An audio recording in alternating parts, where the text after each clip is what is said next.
Iddoo bareedduu kana warri beektan koomentii jalatti nuuf barreessaa. Egaa ashama harka fuune kabajamtootaaf daawwattoota hordoftoota keenya mee viidiyoo xiqqoo takka dhaggeeffannee walitti deebinee immoo waan jiru wajjin hordofna siniin jira turtii gaarii. لا عندها راتب تشتري من راتبها. طيب ليه؟ راتبها لأهلها حرام، انت جيبي لها راتبها ياخذ زيت ولا اكل ولا شامبو ولا صابون ولا حاجه تاكلها.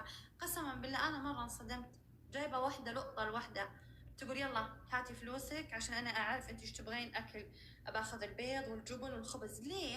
هي تشتغل لك طرق، انت تاكلينها من بيتك تاخذين مرات. Egaa biyya Arabaa gaafa deemnu wantoota beekuu qabnu jechuudha. Keessattuu ijoollee haarawaatiif viidiyoon kun barbaachisaadha. Maaliif jenna laayik sheer godhaati hanga xumuraatitti dhaggeeffadhaa isiniin jenna. Yeroo ammaa kana ta'utti arabdoonni jechuudha. Keessattuu arabni Saa'udii waa'ee hiyyummaa jechuudha kan isaan namatti haasa'an akkana ta'e baabaan birrii nutti kennuu dide jedhaniiti. Mee muudannumti akkanaa ijoolleessi muudachaa jiru amma sa'aatii kanatti warroonni biyya Arabaa jirtanii mindaa keechan gaafa jiinii ga'e isinii kennu jechuudha. Akka carraa ta'e mindaa keechan of biraa gara biyyaan ergitan.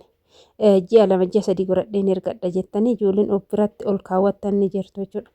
Deebitee madaamiin ofuma ishiiti maal gooti birrii naa liqeechii gaafa baabaan natti kennan si deebisa kan jedhanii garagaranii nuu kennanii ka'anii nurraa liqeeffatu jechuudha. Wanni ajaa'ibaati. Wanti akkana ijoolleessi mudate yoo jiraate ana waan deddeebi'ee na mudateef haa ta'uti garuu wanti nu beekuu qabnu gola madaamii tokkotti koontiraataan galla yoo ta'e kontiraata hojjenna yoo ta'e mana sanitti nuti gahee mana sanii qabnu madaaminis gahee guddaadha kan isheen nurraa qabdu jechuudha. Innis maalidha?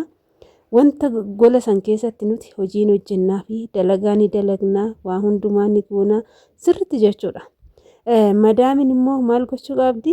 Wanta nu barbaachisu shamarran waa hedduu barbaachisa ji'atti jechuudha. Keessattuu daayiberiin sirriitti nu barbaachisa. Madaamni tokko isas nuuf hin bitan ijoollee baay'een kan rakkannu daayiberiidha jechuudha gola madaamii keessatti. Waan sin garramu gisee tokko ani maalan ta'e daayiberii fixadhee tanan madaamii gaafadhe amma birrii yoo harka qabaatte as kenni yookaan hin qabu naan jette birrii harka hin qabnaan daayiberii daa'imaa jechuudha kan daa'ima loormaan isa sannaa kenniti. Bataam garrame jechuudha. Garramame tanan kan akkamitti itti fayyadamaa kuni bar kan daa'imaati malee kan keenyaa miti. Kiyya moodesiidha waan ta'eef yoo dandeeche moodesii naa bitiin jedheen jennaan ani birriin qabu qabaattu as kenni siifan bitaa naan jette. Dirqama hin qabu situ gahee naa bituu qaba waan ta'eef waan na barbaachisu hundumaa dirqama naa bitta. Yoo waan na barbaachisu naaf hin binne ta'e immoo hin jedheen.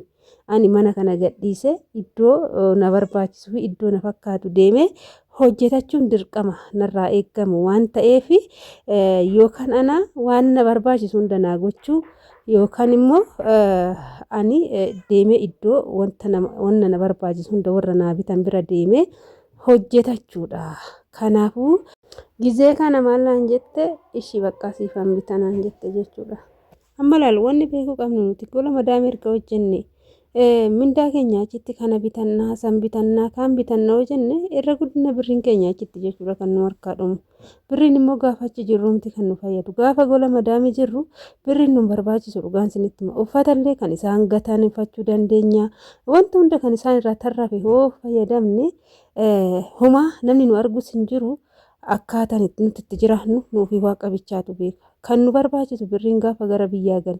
Gaafa gara biyyaa galle wanta baay'eedha jechuudha kan nu barbaachisu. Ijoollee baay'een gola madaamii yoo teenyu mindaa ji'aan argannu san gara biyyaa ergina.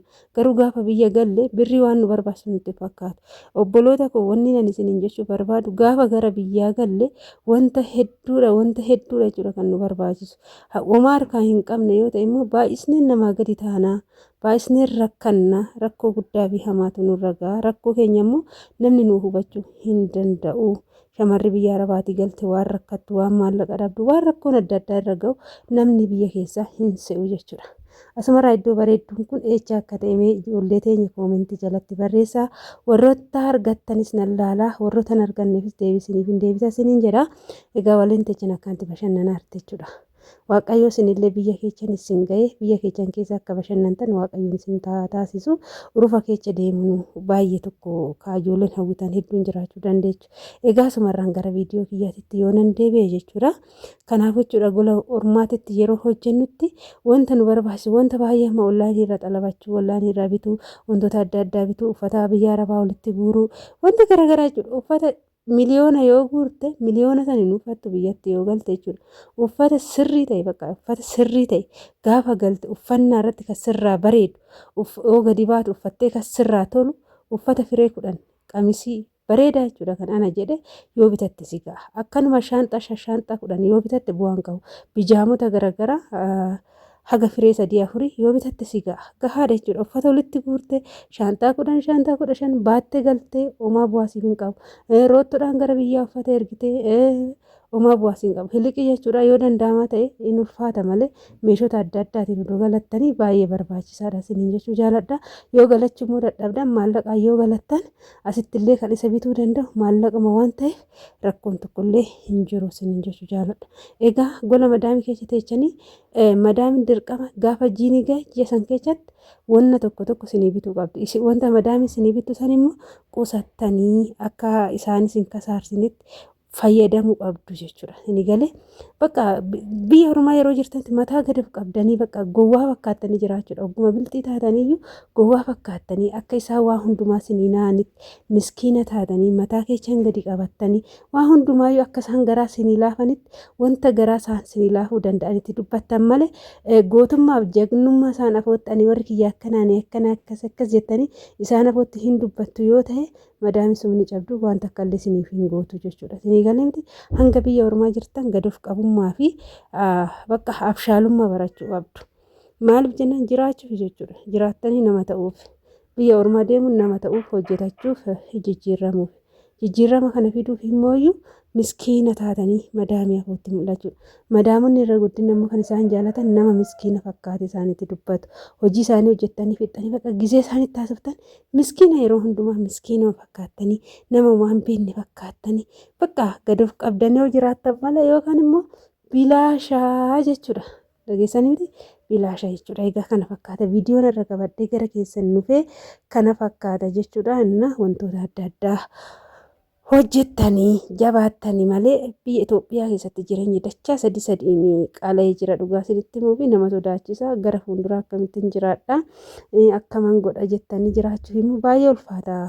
Itoophiyaa keessatti dhugaa yaadee waan jedhu akkamitti jireenya akkamitti taatee akkamitti jiraanna akkamitti adeemna kan jedhu tokkoyyuu na sodaachisa jechuudha. Isinii galee bakka yoo yaadee jedhu hundee akkanatti itti fufaa jireenyi kuni haaluma kanaan itti fufnamoo akkami waan isaa kan jedhu gaafii natti uume jechuudha.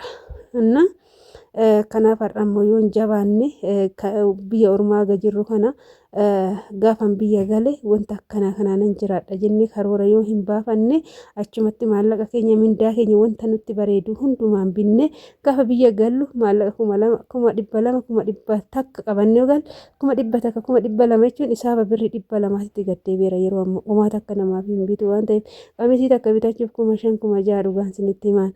Kanaafuu achi har'a jabaannee yoo guduunfannee hin galini hojii wayii dafnee yoo hin uummatini rakkoo hamaa keessatti jechuudha. Shamarree kan kuufnu keessattuu gaafa abbaan manaa keessan hojjetee waa tokko gochuu hin dandeenye ta'ee harka dhiiraa hin eedda yoo ta'e baay'isee ulfaataa guddaadha jechuudha. Kanaafuu adaraa keessanii jireenya keessa fooyyessuuf haala ittiin jiraattan fooyyessuuf immoo har'a jabaachuun dirqama isiniin jiraatu.